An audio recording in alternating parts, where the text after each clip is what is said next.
Assalamu alaikum, everybody. We are zooming back into the Halal Metropolis, where we're taking a closer look at how the Muslim community of Southeast Michigan is coping with the COVID-19 pandemic. And today we have Manal Hammoud. She is a, hey Manal, she's a good friend of mine also. She's a liaison between students and teachers and parents at Fortune High School here in Dearborn, where her work is centered around student success. She's also works part-time at a law office here in Dearborn as well. And she's involved with the Saturday Arabic School program at the Islamic Center of America here in Dearborn too.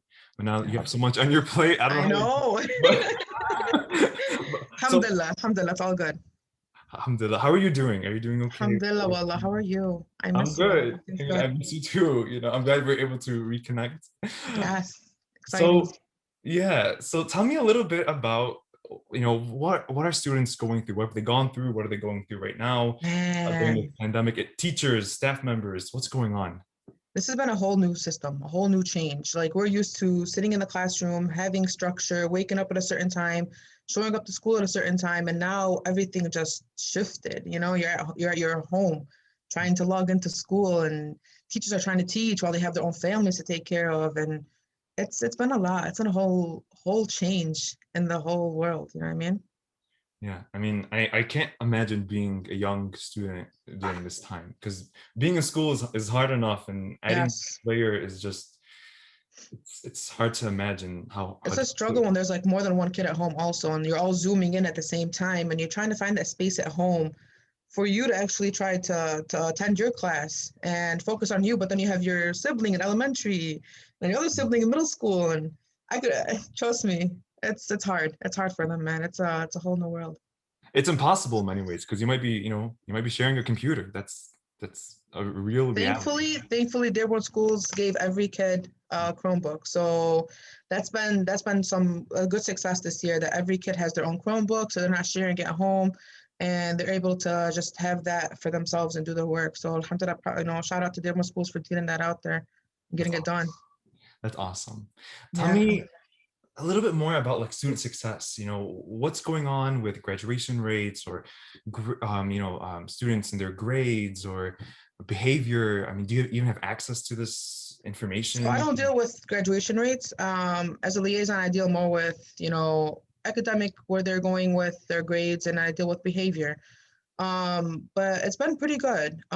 Kids have adjusted to this whole new lifespan, whole new system, and they've been, getting used to it slowly but gradually. They're getting used to it, and I don't see a problem with behavior. Really, it hasn't been that. It's been good. They've been zooming into their classes, doing their work, and working with their teachers. We have learning labs. They've been attending those as well, trying to get the assistance that they need. So when it comes to that, which what I deal with, they've been on point, and they've been doing their best and trying to do their best.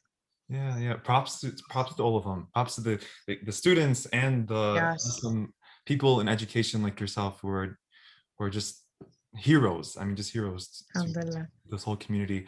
And what about, I mean, now it looks like there's some light at the end of the tunnel. We might be getting a little bit out of this pandemic mess. What's this transition? Yeah, what's this transition to in person? In person has been great. Sitting there first when we used to work in the building and it was empty, and you walk in these empty hallways, and you miss the whole, like, all these kids walking around, and being in person has been awesome. Honestly, seeing these kids come back has been really good. The school's been doing great by keeping things clean, sanitizing within the hour.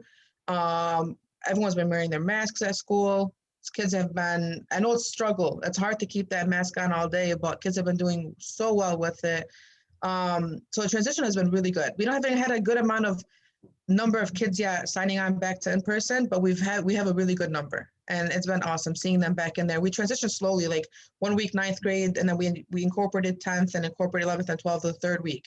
So that's when we got everyone together. So we did it slowly and cautiously. So we knew what to watch out for certain things, and it's been good. It's been really good seeing these kids back in the building. You're able to communicate with them in person and just talk to them face to face. It's a whole different thing. You miss that. Yeah. There's nothing like being in person. I mean, I miss being in person for everything. I know. So that's been good. That's good. That's good. And I'm glad you guys are taking, the right precautions and we're being intentional about the transition, Yes, alhamdulillah. Our custodians walk around between the hours and sanitize the door handle, sanitize, and the classes after school's out, they go into classes and sanitize everything. So it's ready for the next day and ready for, students of the next group to come in. So it's been good. That's awesome. And, you know, this has been a difficult time for everybody. And I'm curious to know, because I know you have a lot of wisdom. What are some of your like thoughts or tips or ideas for educators during this time, or even parents who are still, many of them are still teaching from home, or still, helping their kids learn from home? Yeah. So for educators, just keep your room as a safe zone. Have kids know that it's just not just about education. Like they're not coming here to watch you or hear you for the whole hour just talk about something. They already deal with so much at home. This pandemic has really made everyone depressed. It's a whole different world, you know what I mean? So just make it safe, make it more interactive, make it more, built around technology, because this is where the kids are gearing into now. Everything is technology based. So when teachers do that, you see these kids right away logging on. They want to see their friends, they want to see their teachers, and just, when it becomes more of a safe zone, more of a home environment, kids are right away incorporated in there. And when for parents, parents are doing a great job. Honestly, it's been a whole change, and a lot of parents have been doing good. I just want parents to just continue having a good communication with their kids. Back in the day, we used to sit on the dinner table and discuss how our day's been. You know what I mean? What ups and downs did you have in your day? What do you need help with? What support can I give you? Just parents, when they have those little conversations with their kids, it does wonders. The kids are not hiding things from their parents, and in our community, parents should be more and more involved in just discussing little things with kids, and just getting them more comfortable. Like I could come to my mom for anything I need because we have the open communication. So when parents have the open communication with their kids, everything is safe for them to go discuss it, and then every problem has a solution. So they need to know that. Yeah, yeah. I mean, I completely understand the power of good parents. I have great parents, and Alhamdulillah, yeah, I love your mom. yeah, I do. She's awesome. she misses No, you. it's true.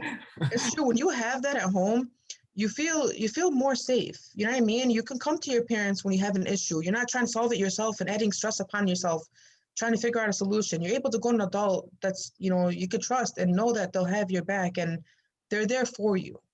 Yeah. Just having a little conversation. It could be about anything. It could be about smoking, for example. Just come to your parents, like, I vape, I do this. Like, let's talk about it. What are the pros and cons? You know what I mean? It gets kids to realize differently about things. Yeah, I mean, that's very true. I mean, I think also what's unique about the pandemic is it gave parents access to what students maybe even go through. Like they can see that their kid is maybe really stressed out before an exam, and they can literally see Yep. them during the exam stressed Yep. out. So that's something unique, and That's hopefully true. that, I don't They're know. able to see the school day, kind of a Yeah, picture of the school day happen at home. yeah, yeah, I totally agree. Yeah. That's been good. And you also, like I said in the beginning, you also work at the Saturday Arabic School here at the Islamic Center of America here in Dearborn. Yes. What's going on with that? Still shut We've been down? closed since March of last year. It's been closed, but it's sad. I miss the kids. I miss my staff. My staff is amazing. Um, Arabic school is a good opportunity for kids. You learn about your religion, your culture. You stay close to that. Like I learned how to read and write for Arabic because of that, because of being around Arabic school. None of us really speak Arabic at home. None of our kids right now are speaking Arabic at home or watching an Arabic show or around the Arabic language. So they lose it. So when they're around Saturday Arabic school, whether it be Saturday or Sunday, both of our programs, but I work for Saturday, you're around the culture, you're around, the religion aspect of it. You hold the Quran, you listen to, what I mean, the Quran, all that stuff. Not many of our kids are doing that. And you see it. And it's sad. You lose touch of that. But that's what I love truly about Arabic school. It kept me closer to my religion and culture and to the Arabic language, which like helped me in my future careers. Yeah. Well, yeah. I mean, you Manal are like you are the reason for so many young people's success, including my own. Because the way I met Manal, I used to volunteer at the Saturday Arabic School, and she Yep. to coordinate us volunteers. And she was Yeah. just the best. She used to even pick me up from, from home, and Who we used needed to go a ride? Yes. Tim Hortons, and we would. You were just great. Yeah, and it was one Thank you, of the Allah. best experiences I had as a young person. Just Thank you. yeah. So So I know truly, I do what I do because I never had that when I was in high school. I never had that when I was in school. So I want to fill that void that was there in education. They need to have a safe spot, somewhere they can go talk about, what their future plan, whether it be college, whether it not be college. You know what I mean? They should have someone that's just a medium of that sort. yeah, and I know students love you. I mean, I've seen it. Thank So you. you're I love them too. well deserved, very well deserved love, and Thank I'm so you. grateful for you. I'm grateful for the work that you do. I'm grateful for all the work that you did during these incredibly difficult times and being um, just such a hero to all of us. Um, so thank you so much, Thank and you. I'm gonna wish you the best of luck with this transition to in person with the schools. I'm gonna wish you good health, and thank you so much for joining us today. And to anybody who's listening and has a story, please feel free to connect with us, and we'd be happy to share that story. So thank you, everybody. Thank you, Manan, so Thank you much. so much for having me, Wallah. We'll hopefully see you, I don't know, soon, the next couple months or I something. hope. All right. Thank you, everybody. Assalamu alaikum. Thank you.